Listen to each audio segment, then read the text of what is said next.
ओम शांति। आज हम 23 जुलाई 2023 के अव्यक्त महावाक्य सुनेंगे।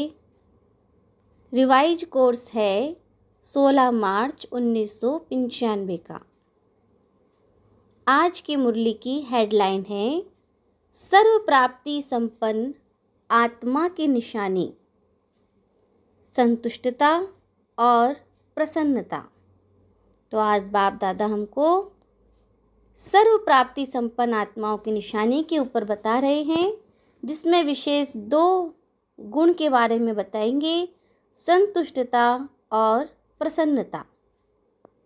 आज सर्व प्राप्तियां कराने वाले बाप दादा अपने चारों ओर के प्राप्ति संपन्न बच्चों को देख रहे हैं।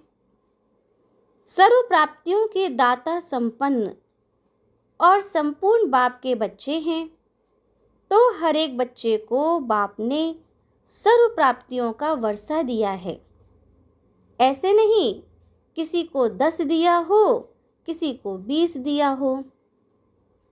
सभी बच्चों को सर्व प्राप्तियों का अधिकार दिया है।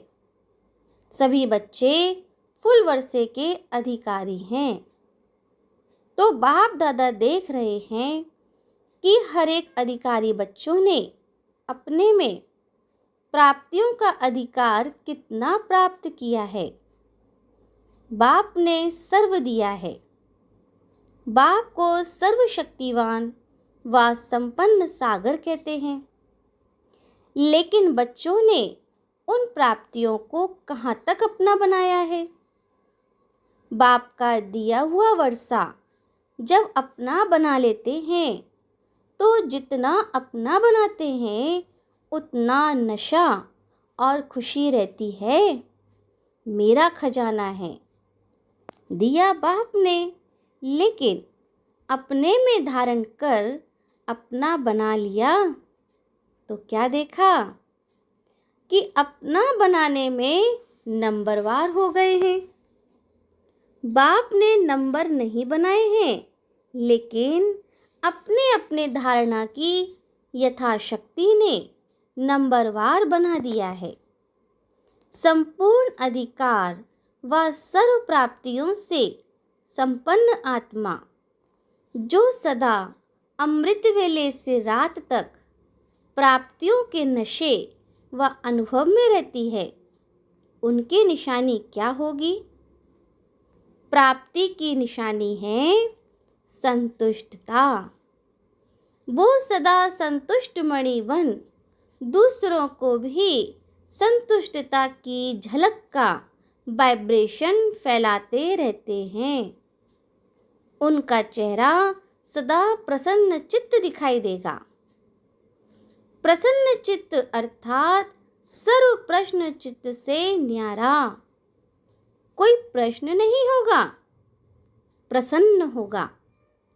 क्या, क्यों, कैसे, ये सब समाप्त।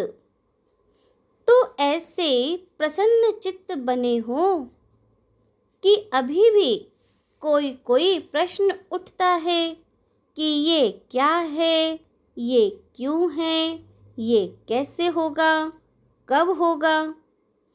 ये प्रश्न चाहे मन में चाहे दूसरों से उठता है।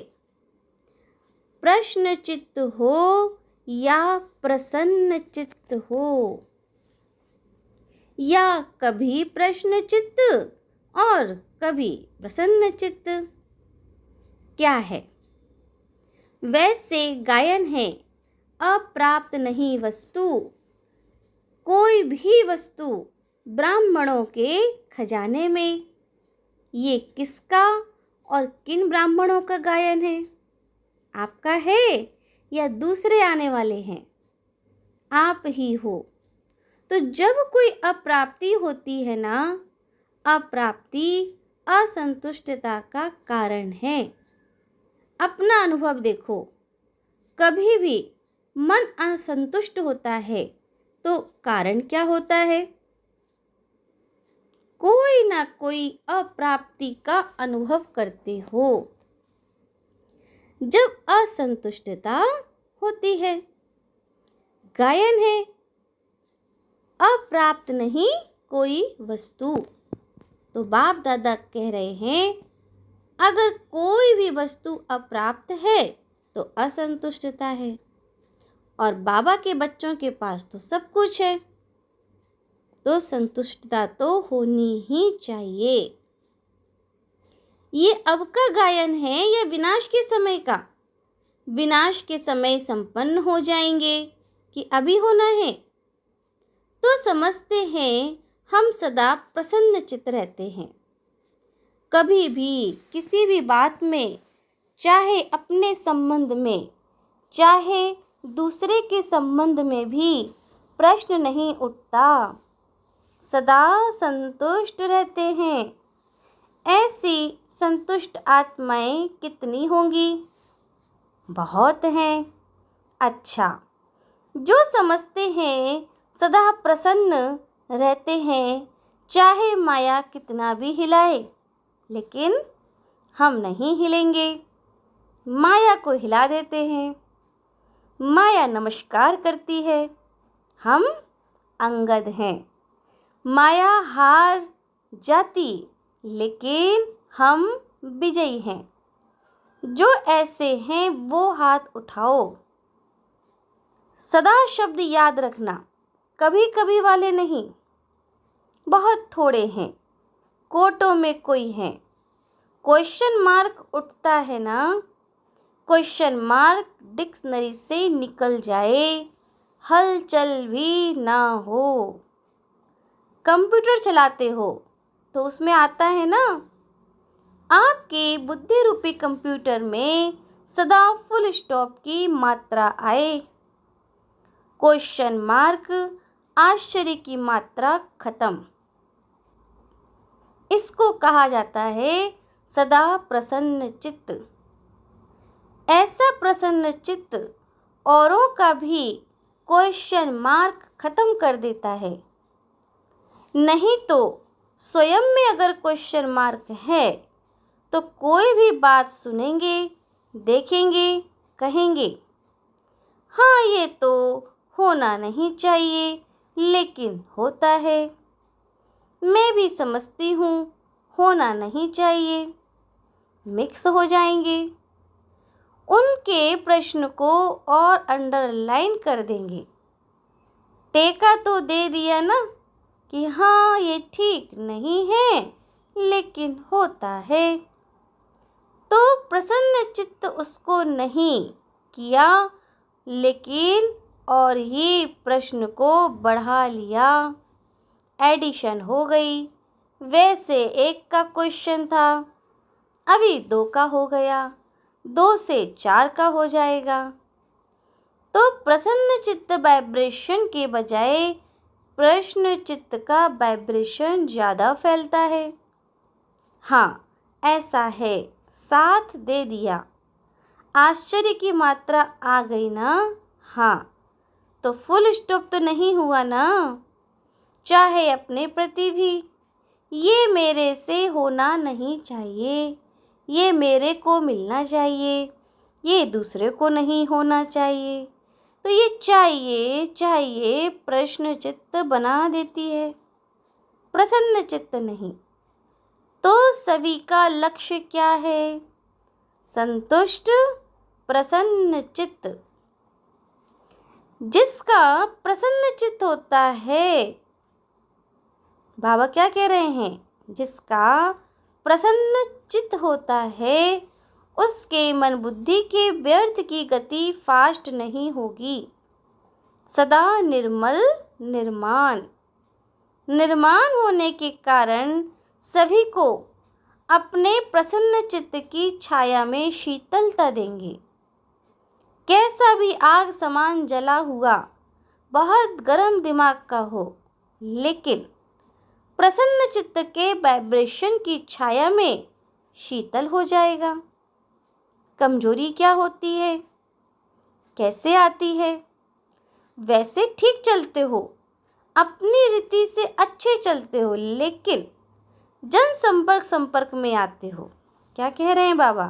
वैसे तो अच्छे चलते हैं, लेकिन जब संबंध संपर्क में आते हो तो दूसरे की कमजोरी देखते सुनते वर्णन करते प्रभाव में आ जाते हो। फिर कहते हो इसने किया ना, इसलिए मेरे से भी हो गया। इसने कहा तभी मैंने कहा। उसने 50 बार कहा और मैंने 1 बार कहा। फिर बाप के आगे बहुत मीठी मीठी बातें रखते हैं। क्या कहते हैं? बाबा आप समझो ना, इतना सहन कहाँ तक करेंगे? फिर भी पुरुषार्थी है ना, तो थोड़ा तो आएगा ना। बाप को भी समझाने लगते हैं। यहाँ जो निमित्त हैं उन्हों को बहुत कथाएं सुनाते हैं। ऐसा था ना, ऐसा था ना, और ऐसा था ना, ऐसे ऐसे की माला जपते हैं। बाप दादा सदा ही इशारा देते हैं कि ऐसी बातें 2 अक्षर में वर्णन करो, लंबा वर्णन नहीं करो, क्योंकि ये व्यर्थ बातें बहुत चटपटी होती हैं, मज़ेदार लगती हैं। जैसे खाने में खट्टी मीठी चीज़ हो तो अच्छी लगेगी ना, और फीकी सादी हो तो कहेंगे ये तो खाते ही रहते हैं। तो व्यर्थ बातें, व्यर्थ चिंतन सुनना, बोलना, करना, इसमें चलते चलते इंटरेस्ट बढ़ जाता है। फिर सोचते हैं मैं तो नहीं चाहती थी, लेकिन उसने सुनाया ना, तो मैंने कहा कि अच्छा उसका सुन लें, दिल खाली कर दें। उसकी तो दिल खाली हुई और आपने अपनी दिल भर ली। वे थोड़ा थोड़ा दिल में भरते भरते फिर संस्कार बन जाता है, और जब संस्कार बन जाता है फिर महसूस ही नहीं होता कि यह रॉन्ग है। ये व्यर्थ संस्कार बुद्धि के निर्णय को खत्म कर देता है। इसीलिए सबसे सदा संतुष्ट रहने की विधि है, सदा अपने सामने कोई ना कोई विशेष प्राप्ति को रखो, क्योंकि प्राप्ति भूलती नहीं है। ज्ञान की पॉइंट्स भूल सकती है, लेकिन कोई भी प्राप्ति भूलती नहीं है। बाप से क्या क्या मिला, कितना मिला है, वैरायटी पसंद आती है ना। एक जैसा पसंद नहीं होता। तो आप अपनी प्राप्तियों को देखो। ज्ञान के खजाने की प्राप्ति कितनी है, योग से शक्तियों की प्राप्ति कितनी है, दिव्य गुणों की प्राप्तियां कितनी हैं, प्रैक्टिकल नशे में, खुशी में रहने की प्राप्तियां कितनी हैं। बहुत लिस्ट है ना।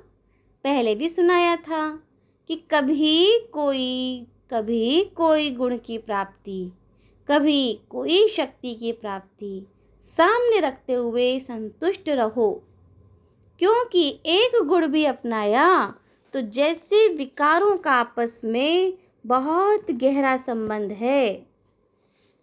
अगर बाहर के रूप में इमर्ज रीति से क्रोध है, लेकिन आंतरिक चेक करो तो क्रोध के साथ लोभ अहंकार होता ही है। ये सब आपस में साथी हैं। कोई इमर्ज रूप में होते हैं, कोई मर्ज रूप में होते हैं। तो गुण भी जो हैं उन्हों का भी आपस में संबंध है। इमर्ज एक गुण को रखो, लेकिन दूसरे गुण भी उनके साथ ही मर्ज रूप में होते हैं। तो रोज कोई ना कोई प्राप्ति स्वरूप का अनुभव अवश्य करो। अगर प्राप्ति इमर्ज रूप में होगी तो प्राप्ति के आगे अप्राप्ति खत्म हो जाएगी और सदा संतुष्ट रहेंगे। वैसे भी देखो, दुनिया में भी मुख्य प्राप्ति सभी क्या चाहते हैं? हर एक चाहता है कि आप अपना नाम अच्छा हो, दूसरा मान, तीसरा शान। नाम मान शान, ये प्राप्त करना चाहते हैं। तो आप भी क्या चाहते हैं? तो बाबा कह रहे हैं दुनिया में तो सब नाम मान शाह चाहते हैं, आप भी क्या चाहते हो? यही सब चाहते हो? हद का नहीं ना, बेहद का। तो दुनिया वाले तो हद के नाम के पिछाड़ी दौड़ते हैं, आपका नाम तो बाबा कह रहे विश्व में जितना ऊंचा है उतना और किसी का है। तो आप अपने नाम को देखो, सबसे नाम की विशेषता है कि अपना नाम कौन जपता है? स्वयं भगवान अपना नाम जपता है। इससे बड़ा नाम क्या होगा? भगवान क्या कह रहे हैं बाबा कि आपका नाम कौन जपता है? स्वयं भगवान। अब बताओ इससे बड़े नाम की आगे और क्या चाहिए? आपके नाम से अभी तक लास्ट जन्म में भी अनेक आत्माएं अपना शरीर निर्वाह चला रही हैं। आप ब्राह्मण हो ना, तो ब्राह्मण के नाम से आज भी नामधारी ब्राह्मण कितना कमा रहे हैं। अभी तक नामधारी ब्राह्मण भी कितना ऊंचा गाए जाते हैं। तो आपके नाम की कितनी महिमा है, इतना श्रेष्ठ नाम आपका हो गया। इसलिए हद के नाम के पीछे नहीं जाओ। मेरा नाम तो कभी किसी में लेते ही नहीं है, मेरा नाम तो सदा पीछे ही रहता है। सदा मैं करती हूँ, बाबा क्या कह रहे हैं, सेवा मैं करती हूँ और नाम दूसरे का हो जाता है। तो हद के नाम के पीछे नहीं जाओ। बाप के दिल में आपका नाम सदा ही श्रेष्ठ है। जब बाप के दिल में नाम हो गया तो कोई सेवा में या कोई प्रोग्राम में या कोई भी बातों में आपका नाम नहीं भी आया तो क्या हर्जा? बाप के पास तो है ना। जैसे भक्ति मार्ग में हनुमान का चित्र दिखाते हैं, उसके दिल में क्या था? राम था। और बाप के दिल में क्या है? बच्चे हैं। तो बच्चों में आप हो या नहीं हो, तो सभी का नाम है। देखा है पक्का? कभी मिस हो गया हो तो आप सभी का नाम है ना। नाम के पीछे क्यों पड़ते हो?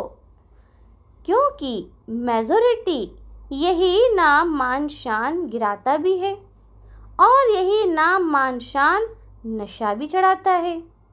तो प्राप्ति के रूप में देखो, अगर मानो कोई कारण से आपका नाम गुप्त है और आप समझते हो मेरा नाम होना चाहिए, यथार्थ है, फिर भी अगर किसी आत्मा से हिसाब किताब के कारण या उसके संस्कार के कारण आपका नाम नहीं होता है, आप राइट हो, वो रॉन्ग है, फिर भी उसका नाम होता है, आपका नहीं, तो विजय माला में आपका नाम निश्चित है। इसीलिए इसकी भी परवाह नहीं करो। इस रूप में माया ज़्यादा आती है, इसीलिए अभी गलती से नाम मिस हो भी गया कोई हर्जा नहीं, लेकिन विजय माला में आपका नाम मिस नहीं हो सकता। पहले आपका नाम होगा तो अपने नाम की महिमा याद रखो कि मेरा नाम बाप के दिल पर है, विजय माला में है, अंत तक मेरा नाम सेवा कर रहा है। अच्छा, अब आपका मान कितना है? भगवान ने भी आपको अपने से आगे रखा है। पहले बच्चे तो स्वयं बाप ने मान दे दिया। कितना आपका मान है उसका प्रूफ देखो कि आपके जड़ चित्रों का भी लास्ट जन्म तक कितना मान है, चाहे जाने नहीं जाने। लेकिन कोई भी देवी देवता का चित्र होगा तो कितने मान से उसको देखते हैं। सबके श्रेष्ठ मान अब तक आपके चित्रों का भी है, ये प्रूफ है। जब आपके चित्र ही इतने माननीय पूजनीय हैं तो जिसका मान रखा जाता उसको पूजनीय माना जाता है।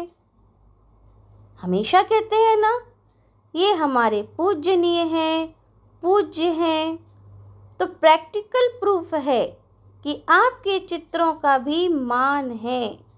तो चैतन्य में है तब भी चित्रों का मान है।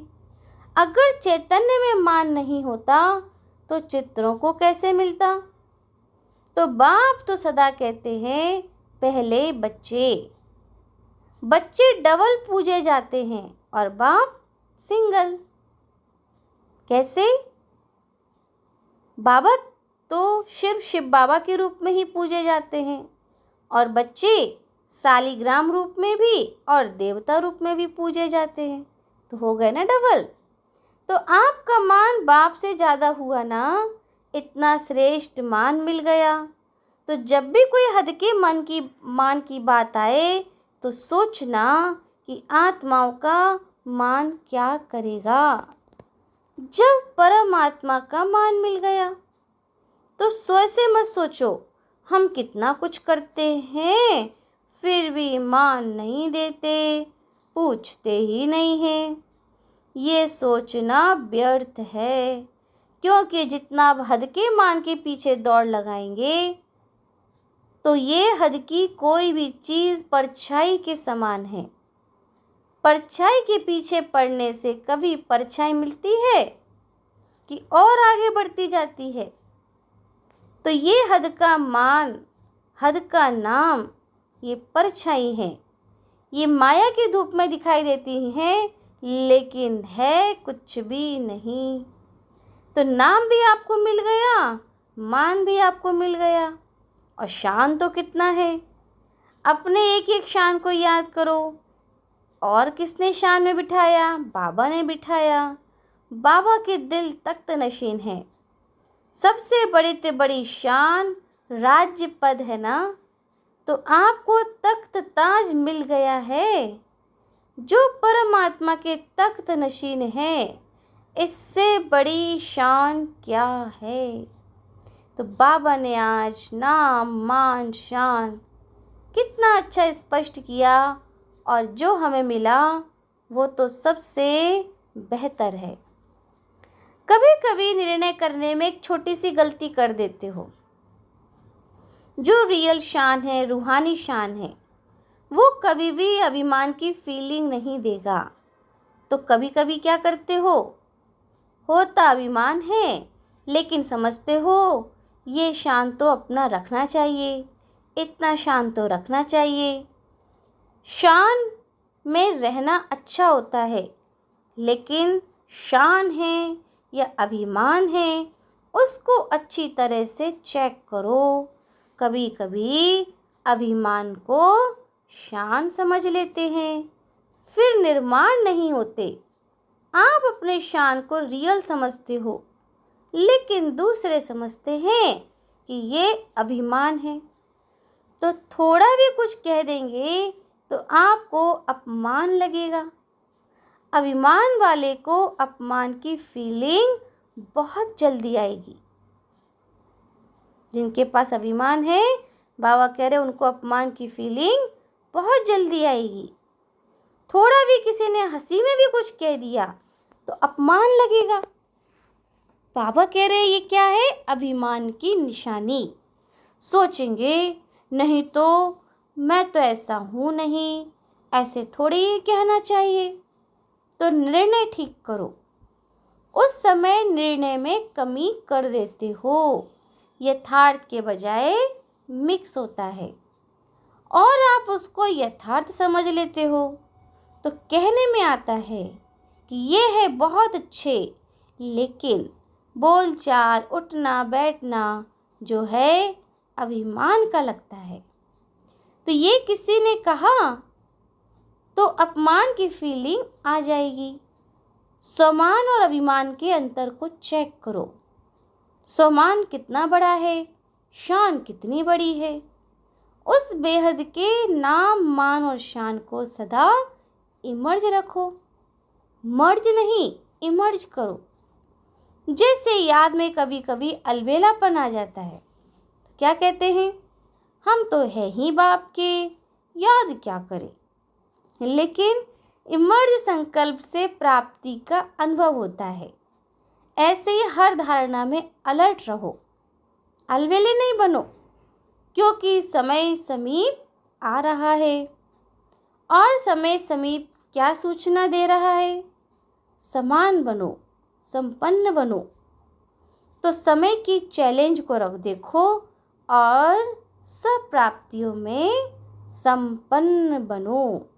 अच्छा, चारों ओर के सदा सर्व प्राप्ति स्वरूप आत्माएं, सदा संतुष्ट, सदा प्रसन्न चित्त रहने वाली श्रेष्ठ आत्माएं, सदा स्वयं को श्रेष्ठ नाम मान शान की अधिकारी अनुभव करने वाली समीप आत्माएं, सदा सर्व को संतुष्टता के वाइब्रेशन की लाइट माइट देने वाले प्रसन्न चित्त आत्माओं को बाप दादा का याद प्यार और नमस्ते। हम रूहानी बच्चों की रूहानी बाप दादा को याद प्यार, गुड मॉर्निंग, नमस्ते नमस्ते नमस्ते। शुक्रिया बाबा, शुक्रिया। वरदान है आज का, हर सेकंड स्वयं को भरपूर अनुभव कर सदा सेफ रहने वाले स्मृति सो समर्थ स्वरूप भव। हर सेकंड स्वयं को भरपूर अनुभव कर सदा सेफ रहने वाले स्मृति सो समर्थ स्वरूप भव। बाप दादा द्वारा संगम युग पर जो भी खजाने मिले हैं उनसे स्वयं को सदा भरपूर रखो। जितना भरपूर उतना हलचल नहीं। भरपूर चीज़ में दूसरी कोई चीज़ आ नहीं सकती। ऐसे नहीं कह सकते कि सहन शक्ति व शांति की शक्ति नहीं है। थोड़ा क्रोध व आवेश आ जाता है। कोई दुश्मन जबरदस्ती तब आता है जब अलवेलापन है या डबल लॉक नहीं है। याद और सेवा का डबल लॉक लगा दो। स्मृति स्वरूप रहो तो समर्थ बन सदा ही सेफ रहेंगे। तो याद और सेवा का डबल लॉक लगाएं और अपने आप को सेफ करें। स्लोगन है, विश्व का नवनिर्माण करने के लिए अपनी स्थिति निर्माण चित्त बनाओ। विश्व का नवनिर्माण करने के लिए अपनी स्थिति निर्माण चित्त बनाओ।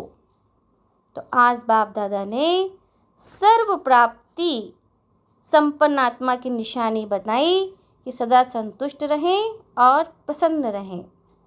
तो हम सभी बाप दादा की आशाओं को पूरा करेंगे, बाप दादा का नाम करेंगे और अपने को भी संपन्न और संपूर्ण बनाने का पूरा पूरा पुरुषार्थ करेंगे। अच्छा, इन्हीं सब शुभकामनाओं के साथ ओम शांति।